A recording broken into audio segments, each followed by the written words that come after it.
and welcome back to the Promotion on a Budget podcast. Yes, we've been away for a while. We've had a few technical difficulties. We've had a few things to sort out, obviously.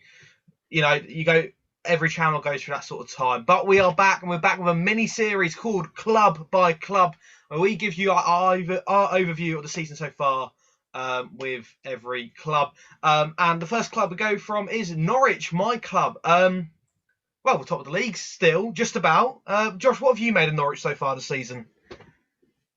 I think the obvious things to pick up. You had a very start, almost Premier League hangover-esque start to the season. Didn't quite get off on the front foot that you would have wanted to after finishing rock bottom of the Premier League. But ultimately, you went through a very, very good spell, especially, and you managed to grind out some results while you had a large-scale injury. Now, Norwich are one of those teams that I expected to go straight back up anyway. But there's a lot of teams that I expected to be up and scrapping this season. And especially with this recent little dip in form, obviously you had Buendia suspended for a little while. Not for the first time this season. That's one to note. I know you'll giggle at that, but you can't avoid one of your main players being suspended multiple times in a season. But ultimately, as a Norwich fan, I know you'll obviously be able to speak about this firsthand, but generically, I can't say that people can be too annoyed about how it's going. You sat top of the league for a reason. You've played some very good football at times. You played some very awful football at times, but that you kind of almost have a reason for most times. Sometimes it is just a little dip. You can blame fixture congestion. You can blame injuries. There's a lot of reasons that any team can give, but I think in this case, you have got a lot of a reason as to why things went wrong when they did. But like I say, you're top of the league, you're where you want to be, potentially, debatably, in the driving seat in the running. 100%. But yeah, like you say, injuries did hit us quite heavily around was it November time. And then obviously our most recent dip of form was all because Buendia got suspended. And if you look at the stats where Buendia has played for us, when Buendia hasn't played for us, I think there's 20 games since Buendia has signed that he hasn't played for us, somewhere around the 20 mark, and we've only won one of those games. So that's ridiculous stat. And just shows that the guy he's too good for this league. 100%. 100%. And we saw in yesterday's game. This is filmed on Sunday. What's the day? The 14th. Oh, Valentine's Day.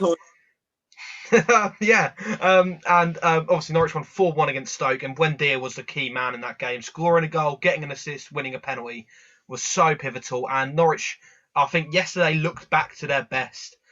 When I mean their best, I mean 2018-2019 Norwich, where we were scoring goals for fun.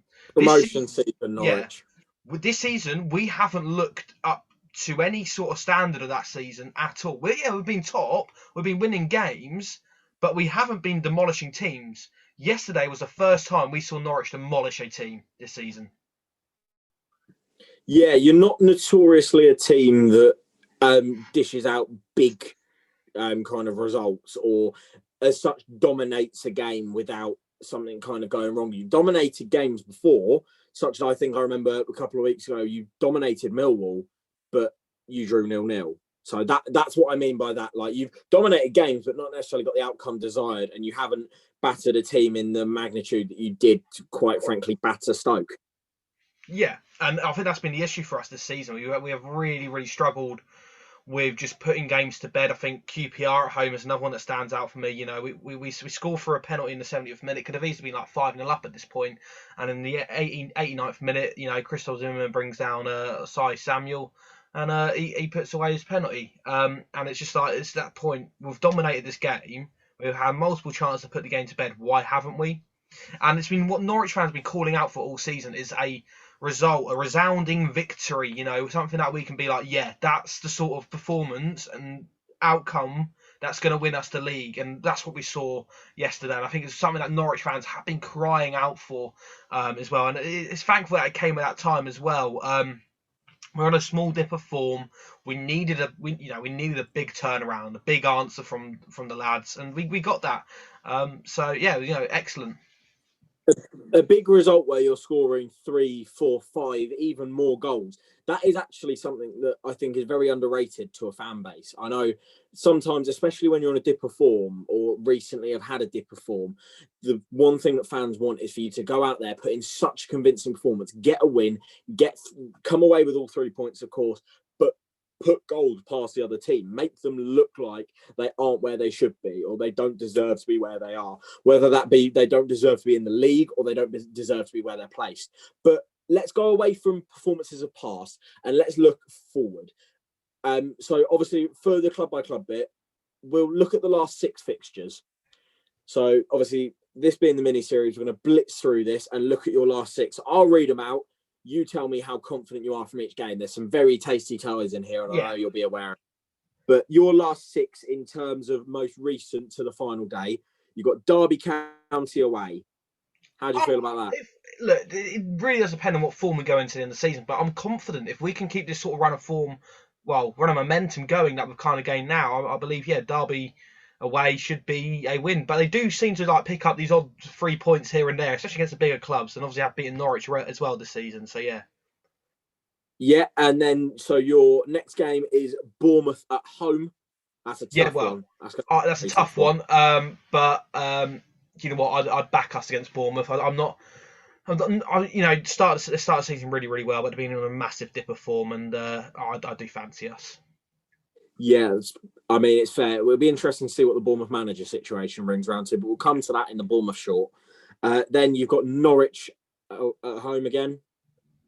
Norwich at home? Norwich at home. You are Norwich. Watford at home.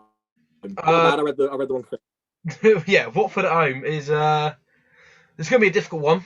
But I think because it's at Carrow Road and our home form so far in 2021 has been 4 wins, 1 draw. So I do back us at home. At Carrow Road, every game I'll back us. That's fair enough. And you've done 3, so I'll blitz through your last 3 just in the essence of time. You got QPR away. It is a potential banana skin, especially if they're still down and around. But I think you've got the quality within your squad to be able to get 3 points ultimately. But like I say, it is a banana skin. Reading at home, you back yourself at Carrow Road. I know that. Again, if we're still in the hunt of the playoffs, it's going to be a huge game, being the penultimate game of both teams' seasons. There could be a lot on the line. We could see some actually very good attacking football because both teams can attack very nicely. I'm not going to bother putting a prediction on that. It's too far away. And then Barnsley last game of the season. Same for the Reading thing. I back them to sneak into the playoffs 100%. or be in the fight right down to the line. But that is where we're going to have to leave this short. So this has been Promotion on a Budget, club by club, club in focus being Norwich City. And I hope you've enjoyed that. It's a very kind of short burst as to how the season's been so far, what for the future. Let us know in the comments what you'd like to see in future episodes of these. We're going to film a few more of these now, which I'm sure you'll see in the coming days. But thank you very much for tuning in.